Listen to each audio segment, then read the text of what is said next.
C'est au noir de jouer. Si les blancs transforment leurs pions, ils vont gagner. Seule perspective pour ne pas perdre, faire échec perpétuel pour faire match nul. Les blancs ont des faiblesses de cases noires, c'est-à-dire que leurs pions sont sur cases blanches et contrôlent des cases blanches, et ils n'arrivent pas à contrôler toutes ces cases noires. Les noirs vont donc jouer sur ces cases noires en faisant échec. Ils gardent la possibilité de prendre le pion. Si roi F1, les noirs ont alors deux coups, dame échec et dame là. Les noirs vont choisir de faire des échecs latéraux, c'est-à-dire horizontaux, puisque la dame ne peut pas intervenir. Elle est bloquée par son pion. Et il y a une sorte de mur, c'est-à-dire que la dame noire va naviguer sur cette colonne, empêchant le roi blanc de partir. Donc dame échec. Là, on voit bien que la dame reste sur les cases noires. Roi G3, dame G1, et là, il y a perpétuel.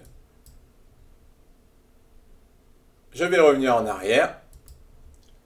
Après dame E3, les blancs peuvent tenter roi H2, mais là, c'est tout de suite nul, puisque la dame noire vient sur cette case faire échec, et se déplacera sur ces trois cases, faisant bien un échec perpétuel.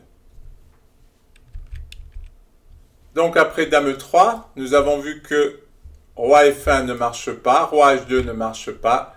Dernière tentative, roi G2, dame échec, roi G3, et maintenant dame E1, une case fondamentale pour cette position, puisque la dame va passer par cette case sans arrêt. Les noirs essaient de jouer le plus possible sur les cases noires. Roi H3.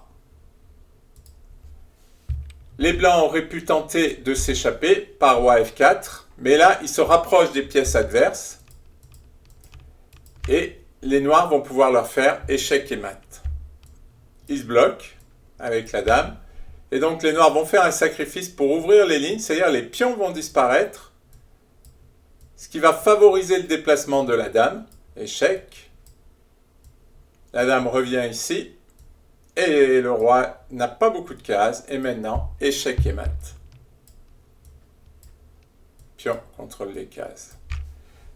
Donc, si les blancs essaient de forcer le gain, c'est-à-dire que dans une position qui est nulle, parfois un joueur n'est pas lucide et essaie de gagner quand même, et bien à ce moment-là, le joueur qui a l'avantage peut perdre. Je vais revenir en arrière. Donc, après dame E1, la tentative de sortie par F4 ne marche pas. Il ne reste que roi H3. Et là, c'est terminé, puisque maintenant, dame H1, roi G3, dame E1. On voit bien que là, maintenant, les noirs tiennent bien leur échec perpétuel. Roi G2, dame E2. Rien à faire, les blancs ne peuvent pas sortir de leur prison dans le coin. Et c'est match nul.